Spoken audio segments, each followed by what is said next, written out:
The evening sun cast long shadows across Maple Street as David Harrison turned his silver sedan onto the quiet road. He'd just spent the afternoon with his mother, helping her organize old photo albums and fixing that stubborn kitchen cabinet that never stayed closed.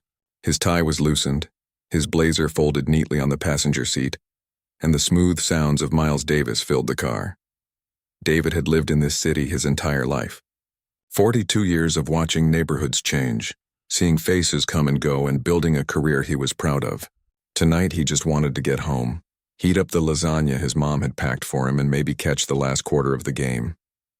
He checked his speed. 30 miles per hour in a 35 zone. His registration was current. Insurance card tucked safely in the glove compartment. Everything was in order, just like it always was. Just like he made sure it always was. That's when he saw the flashing lights in his rearview mirror. David's stomach tightened the way it always did in these moments. He'd been pulled over before, more times than he cared to count. Sometimes there was a reason. Often there wasn't. He took a deep breath, turned down the music, and pulled over to the curb, making sure to use his signal even though there wasn't another car in sight. He placed both hands on the steering wheel at 10 and 2, exactly where they could be seen. He'd learned this a long time ago.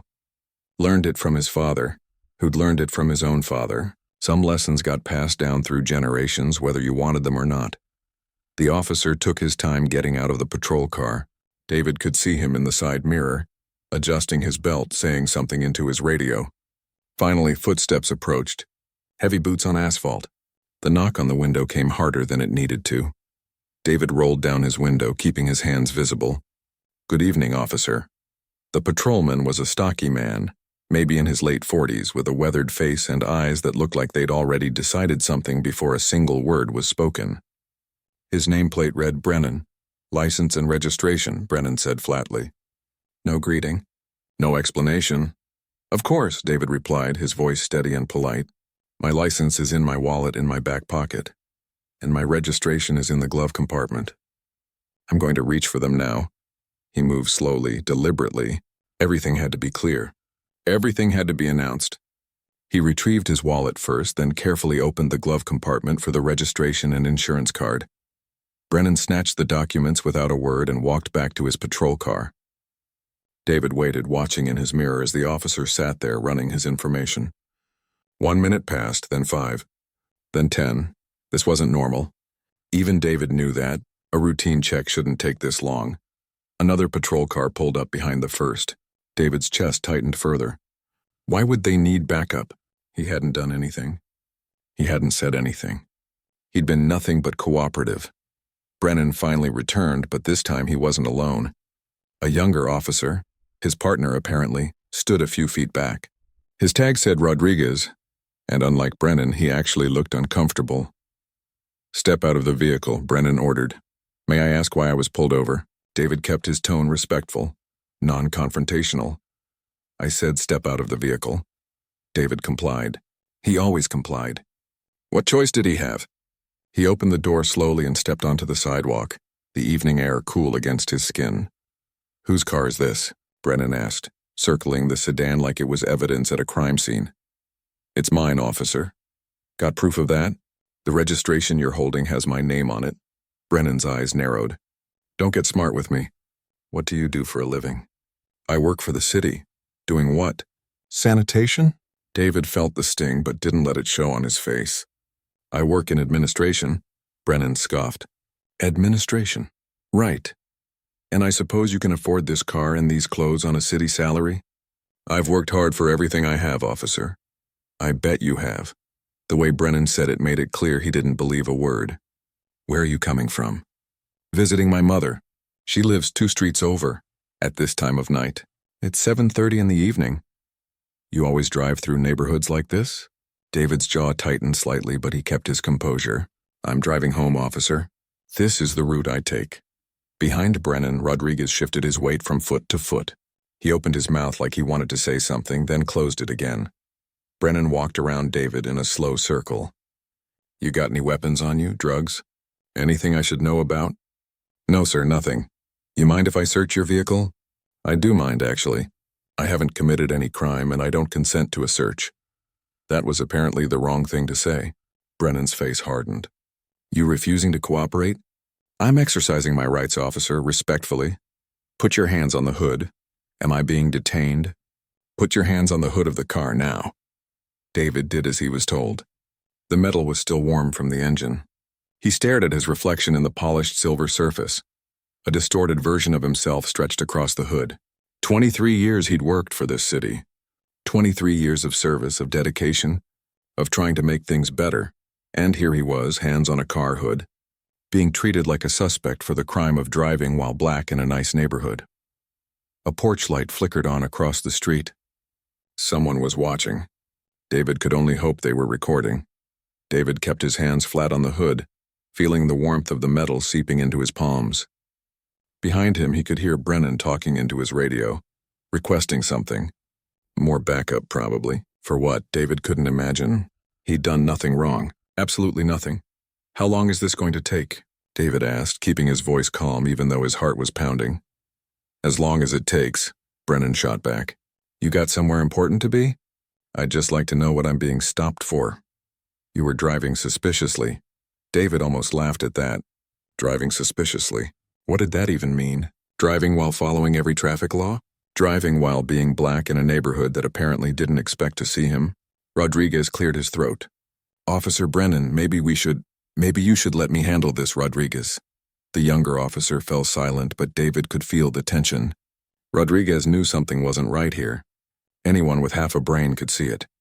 Across the street, the person on the porch was definitely recording now.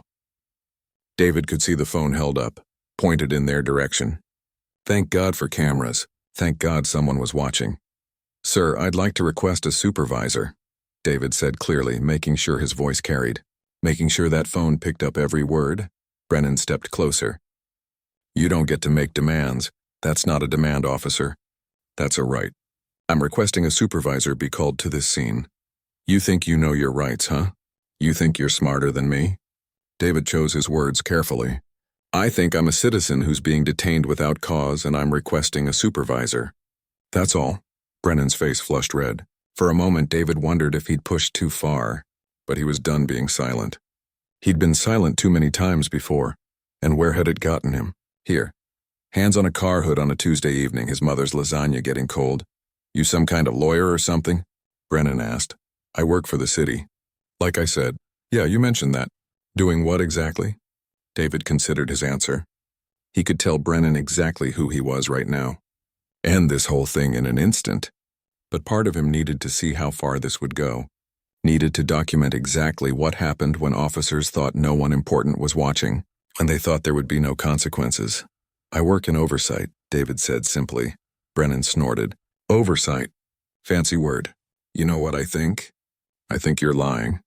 I think you're in this neighborhood for reasons you don't want to share. I think maybe I should call a K9 unit down here. See what they find in that nice car of yours. There's nothing in my car. Then you won't mind waiting while we check. Rodriguez spoke up again, more forcefully this time. Officer Brennan, his record came back clean.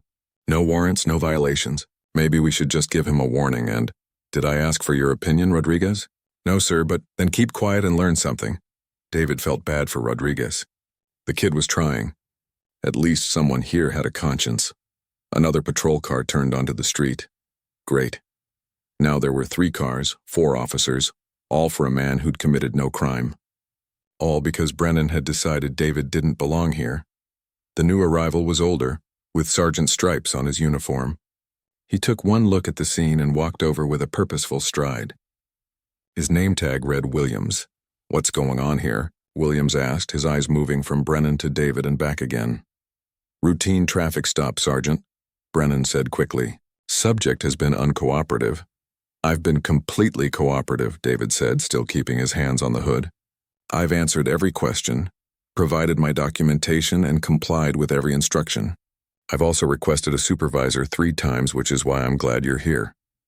Williams studied David for a long moment, and something flickered in his eyes. Recognition, maybe? Or was that concern? Sir, can you turn around, please? Williams asked, his tone completely different from Brennan's. David turned slowly, and Williams got a full look at his face.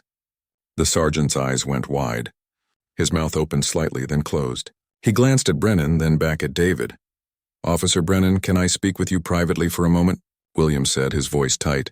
"Sergeant, I'm in the middle of—" "Now, Brennan." The two officers walked several feet away, speaking in low voices. David couldn't hear what they were saying, but he could see Williams's expression getting more serious by the second. Brennan kept gesturing back at David, clearly trying to justify something. Rodriguez moved closer to David. "Sir, I apologize for this. I tried to tell him." "It's okay," David said quietly. "I know you tried. For what it's worth, this isn't right." "None of this is right," David nodded. At least one officer here understood what this was really about. Williams and Brennan returned. Williams looked like he'd swallowed something sour. Brennan looked confused, defensive. "Mr. Harrison," Williams said carefully, emphasizing the "Mr." in a way that made Brennan's eyes narrow. "I apologize for the delay. Can I speak with you for a moment?" "Of course." They walked a few steps away from the others. Williams lowered his voice to barely a whisper. "Sir, I didn't realize it was you. Your photo hasn't been distributed yet to all the shifts." David kept his expression neutral. "My photo? Director Harrison, I'm so sorry about this. If you'd known who I was, this would have been different." David interrupted softly. "That's the problem, isn't it, Sergeant Williams? It shouldn't matter who I am. What matters is that I was doing nothing wrong." Williams swallowed hard. "Yes, sir. You're absolutely right. How many complaints does Officer Brennan have in his file?" Williams hesitated. "Sir, I don't have that information readily available." "Take a guess." "More than a few." David nodded slowly. "And how many were properly investigated?" The silence that followed was answer enough. "I want you to understand something, Sergeant," David said, his voice still calm but carrying an edge now. "This stop is being recorded. By me and by that citizen across the street. Every word, every action. And tomorrow morning it will be reviewed by my office. The Office of Internal Affairs." Williams's face went pale. Behind him, Brennan was still standing by David's car, oblivious to how dramatically his evening was about to change. Williams stood frozen, the weight of David's words settling over him like a heavy blanket. Internal Affairs.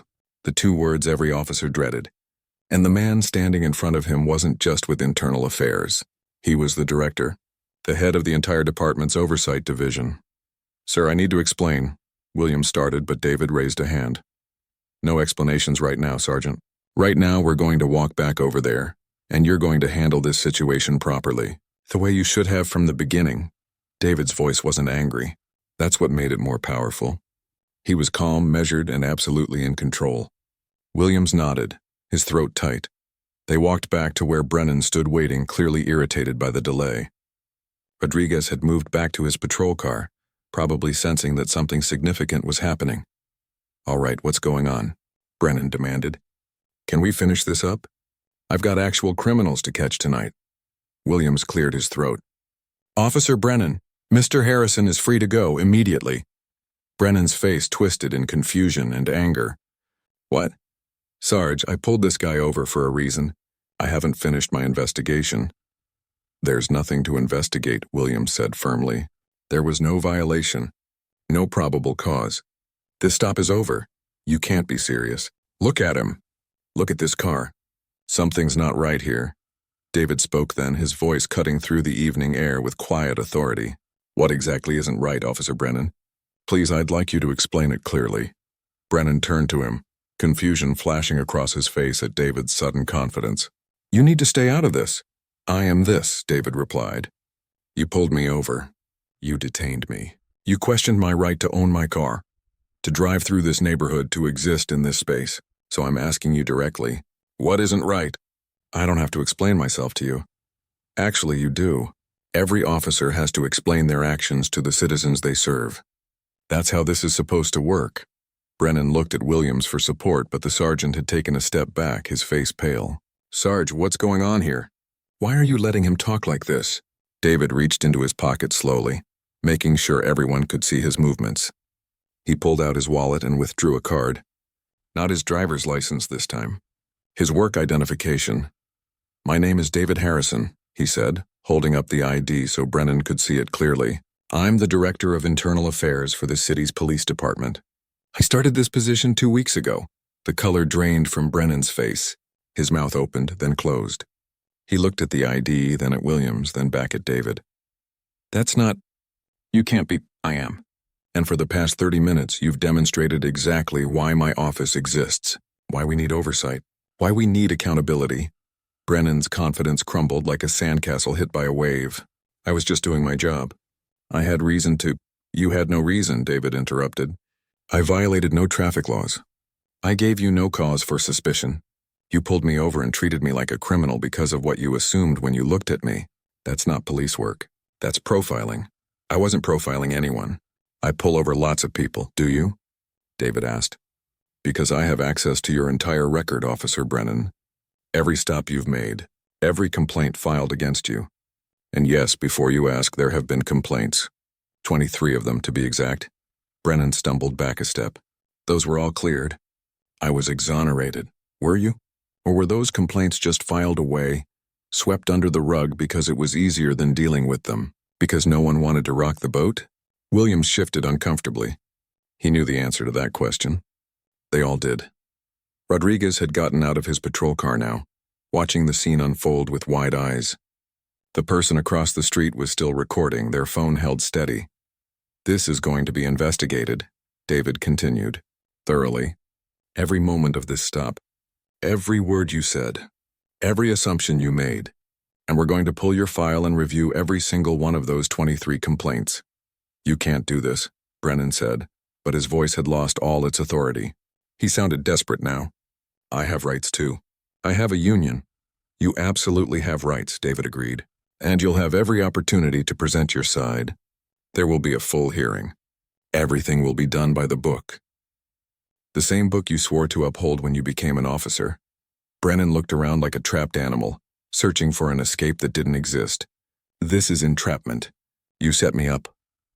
I didn't set you up, David said. And for the first time, there was an edge of emotion in his voice. I was driving home from my mother's house. That's all. You stopped me. You made assumptions. You treated me like a suspect. I didn't make you do any of that. The street had gone quiet except for the distant sound of traffic on the main road. Even the crickets seemed to have stopped chirping. David turned to Rodriguez. Officer Rodriguez, I noticed you tried to intervene several times tonight. Tried to suggest that this stop should end. Is that correct? Rodriguez straightened up. Yes, sir. I didn't feel comfortable with how things were going. Why didn't you speak up more forcefully? The young officer hesitated, glancing at Brennan. He's my training officer. I didn't think it was my place. It's always your place to speak up when something's wrong. That's not insubordination. That's integrity. Remember that. Yes, sir. I will. David looked at Williams. Sergeant, I want Officer Brennan suspended pending investigation. Effective immediately. I'll file my formal report tomorrow morning. Williams nodded. Understood, sir. Brennan's face went from pale to red. This is garbage. Complete garbage. You're ruining my career over nothing. I'm not ruining your career, David said quietly. You did that yourself. The moment you let your biases control your actions. The moment you forgot that every person you encounter deserves respect and dignity, regardless of what they look like. He walked to his car, retrieving his phone from the dashboard mount. The entire encounter had been recorded from multiple angles. Everything was documented. Everything would be reviewed. Am I free to go? David asked, though they all knew the answer. Yes, sir, Williams said quickly. Again, I apologize for... Save the apologies. Use this as a learning moment. Do better. David got into his car, started the engine, and drove away. In his rearview mirror, he could see Brennan standing on the sidewalk, looking like his world had just collapsed. Williams was already on his radio, probably calling downtown. Rodriguez stood apart from both of them, processing everything he'd just witnessed. As David turned the corner, heading finally toward home, he let out a long breath. His hands were shaking slightly on the steering wheel. Adrenaline, anger, exhaustion, all of it hitting him at once. But there was something else, too. A sense of purpose. This was why he'd taken this job. This was exactly why oversight mattered. David sat at his desk the next morning, staring at the stack of files in front of him. He hadn't slept well. The lasagna had gone uneaten. He'd spent most of the night reviewing the footage from his dashboard camera, watching the entire encounter play out again and again. Each time he watched it, he saw something new. A moment where Rodriguez almost spoke up but didn't. The way Brennan's body language changed when David mentioned his rights. The fear in Williams's eyes when he realized who he was dealing with. His assistant, Patricia, knocked on the door frame. She'd worked in internal affairs for 15 years and had seen everything. Nothing surprised her anymore. Or so David had thought. The video's everywhere, she said, holding up her phone. The neighbor posted it last night. It's been shared over 200,000 times. David closed his eyes. Of course it had. That's how things work now. Everything was public. Everything lived forever on the internet. What are people saying? He asked, though he wasn't sure he wanted to know. Mixed reactions. Some people are angry. Some say you should have identified yourself immediately. Others are glad you didn't because it showed what really happens. David nodded slowly.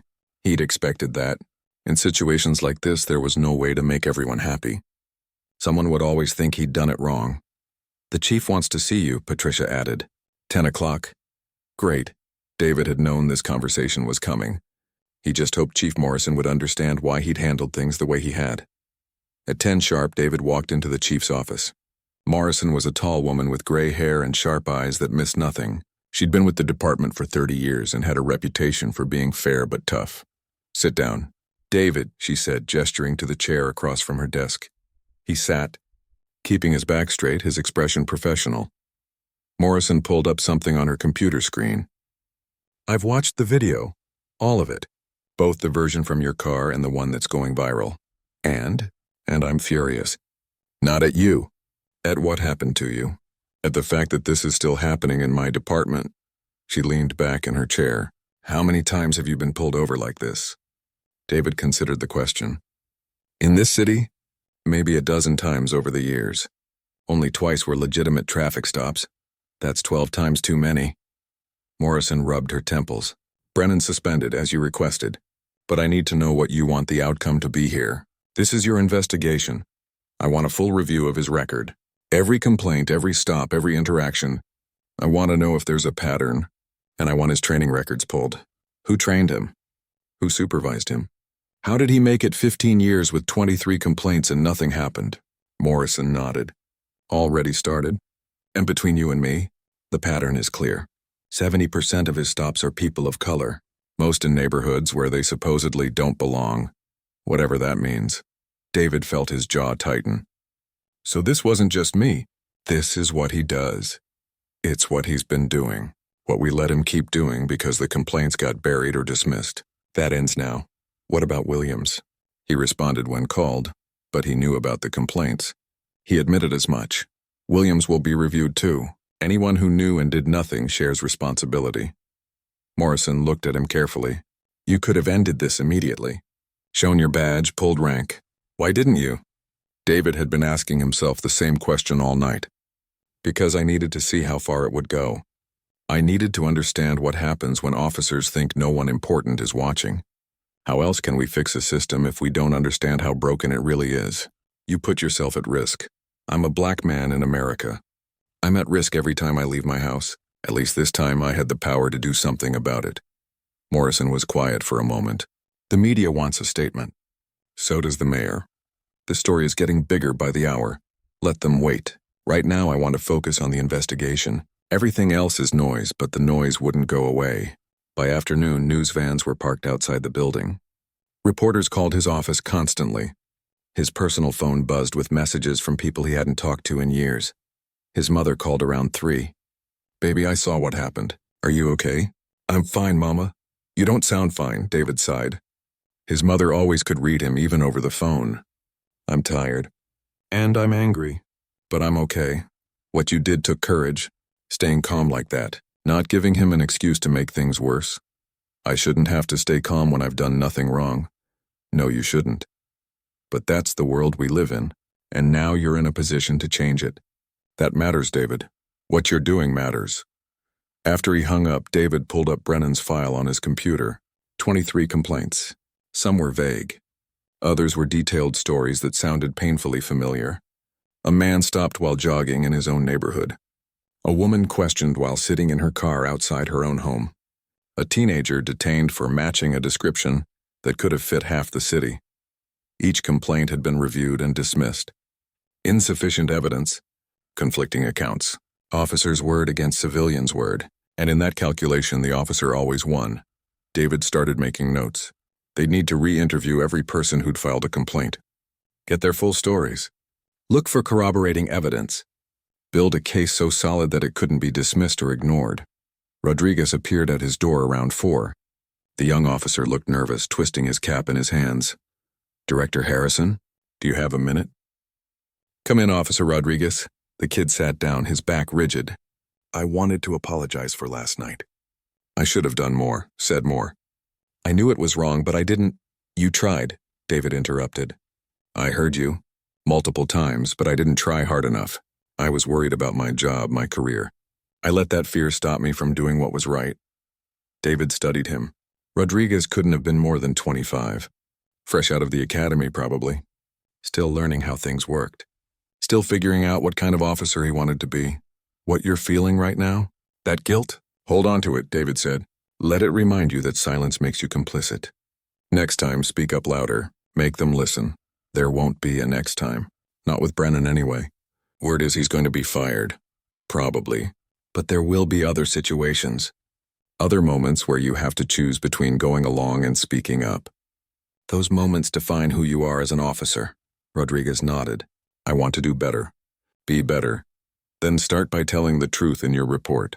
Everything you saw, everything you heard. No covering for anyone. Can you do that? Yes, sir. I can.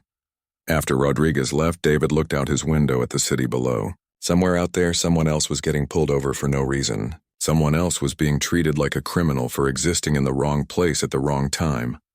But maybe, just maybe, what happened last night would change something. Maybe one officer would think twice. Maybe one department would review its policies. Maybe one person would feel a little bit safer.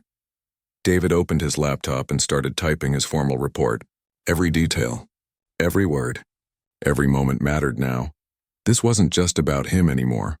It was about everyone who'd ever been in that situation and couldn't do anything about it. Everyone who didn't have a badge or authority or a video to protect them. He was going to make sure their voices were finally heard. 3 weeks had passed since that night on Maple Street. 3 weeks that felt like 3 months. David's office had become command central for what everyone was now calling the Brennan investigation, though it had grown far beyond just one officer.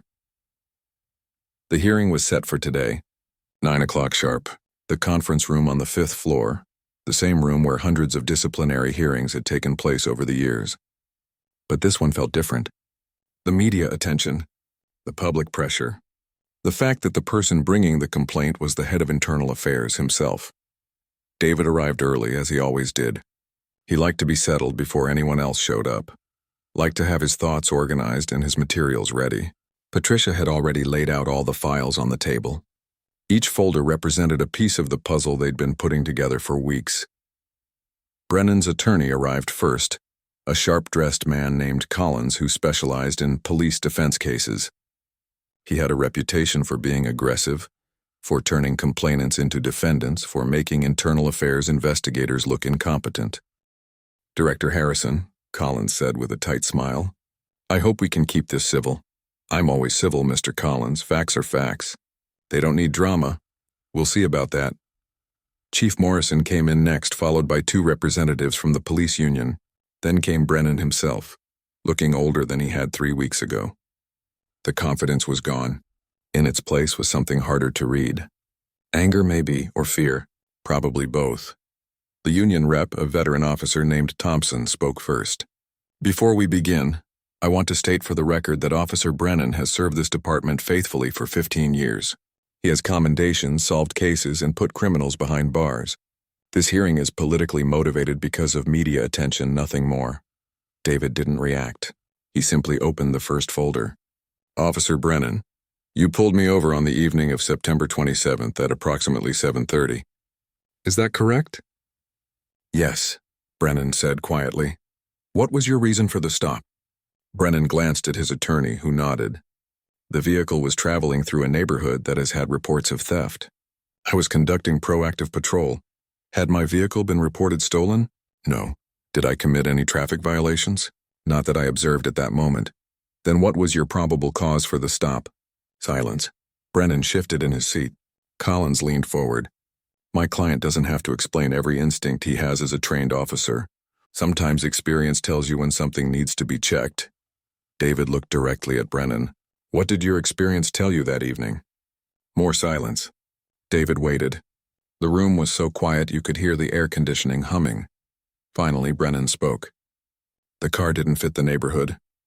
Explain what you mean by that. It was an older model sedan. Most cars in that area are newer, more expensive. David nodded slowly. My car is 7 years old. I bought it used. Is there a law against driving an older car through a nice neighborhood? No, but... And when I provided my license and registration, which showed that I was the legal owner of the vehicle and had no warrants, why didn't you let me go? Brennan's jaw tightened. I had additional concerns. What concerns? Your attitude. David raised an eyebrow. My attitude? Can you describe my attitude? You were defensive, argumentative. David pulled out his phone and placed it on the table. I have the entire encounter recorded. Would you like me to play it? Point out exactly where I was argumentative? Collins held up a hand. That won't be necessary. We're not disputing the events of the evening. What we're disputing is the characterization of my client's actions as somehow discriminatory. Then let's talk about the pattern, David said, opening another folder. Officer Brennan, in the past 3 years, you've made 417 traffic stops. Of those stops, 312 involve people of color. That's 75%, Thompson jumped in. Our city is diverse. That's not unusual. According to census data, this city is 42% people of color. So why are 75% of Officer Brennan's stops targeting that demographic? That's a 33% discrepancy. David pulled out more papers, sliding them across the table. Of those 312 stops, only 18 resulted in citations or arrests. Less than 6%. That means 94% of the time, Officer Brennan was stopping people who had done nothing wrong. Morrison leaned forward, studying the numbers. She'd seen the preliminary data, but seeing it laid out like this was different. Furthermore, David continued, we've now re-interviewed 17 people who filed complaints against Officer Brennan over the years. Their stories are remarkably similar to mine. Stops without cause, questions about what they're doing in certain neighborhoods, suggestions that they must be involved in criminal activity, all dismissed as misunderstandings or personality conflicts. He opened another folder. This is Kenneth Porter. Stopped while jogging in his own neighborhood. Officer Brennan asked him what he'd stolen and from where. Another folder. This is Linda Chen. Stopped outside her own home after grocery shopping. Officer Brennan questioned whether she lived there and asked to see proof of residency. Another. This is Terrence Mills, 16 years old at the time. Stopped while walking home from basketball practice. Detained for 40 minutes because he matched a description that turned out to be a report from a different precinct 2 weeks earlier. David looked up from the files. Should I continue? I have 14 more. Brennan's face had gone pale. Collins was scribbling notes furiously. Thompson looked uncomfortable. These complaints were all investigated and cleared, Collins said. They were filed and forgotten. David corrected. That's not the same thing. Each investigation consisted of reviewing the officer's report and accepting his version of events. No witnesses were interviewed. No patterns were examined. No one asked why the same officer kept generating the same type of complaint. Morrison spoke for the first time. Why do you think that is, Officer Brennan?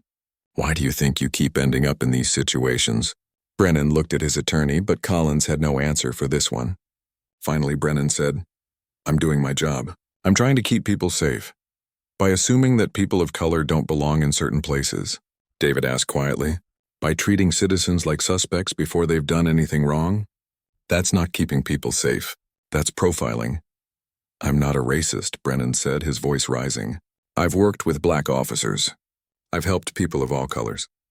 I don't deserve to have my career destroyed over this. David closed the folders in front of him. This isn't about what you think you are. It's about what you do, and what you've done repeatedly is let your assumptions guide your actions instead of the law. You saw me that night and made a judgment before I'd done a single thing wrong. That's the definition of bias. The room fell silent again. Morrison looked at the union representatives, then at Brennan, then at David. I've seen enough, she said finally. Officer Brennan, you're terminated, effective immediately. You have the right to appeal this decision through the proper channels. Brennan shot to his feet. This is wrong. This is completely wrong. What's wrong, Morrison said firmly, is that this was allowed to continue for 15 years. What's wrong is that 23 people complained and nothing changed. What's wrong is that it took the head of internal affairs being profiled to finally address a problem we should have fixed a long time ago. Collins gathered his papers. We'll be appealing this decision. That's your right, Morrison said. But the decision stands. As everyone filed out, Rodriguez appeared in the doorway. He'd been called as a witness but hadn't needed to testify. Everything had been in the numbers, the patterns, the documented complaints, sir, he said to David. I just wanted to say thank you for doing this. For not letting it go, David nodded. This is just the beginning, Rodriguez. We've got a lot more work to do. I know, but it's a start. It was a start. A small step toward something better. David looked out the window at the city below, thinking about all the people who'd been stopped, questioned, and dismissed. All the complaints that had been filed and forgotten. Not anymore. Not on his watch.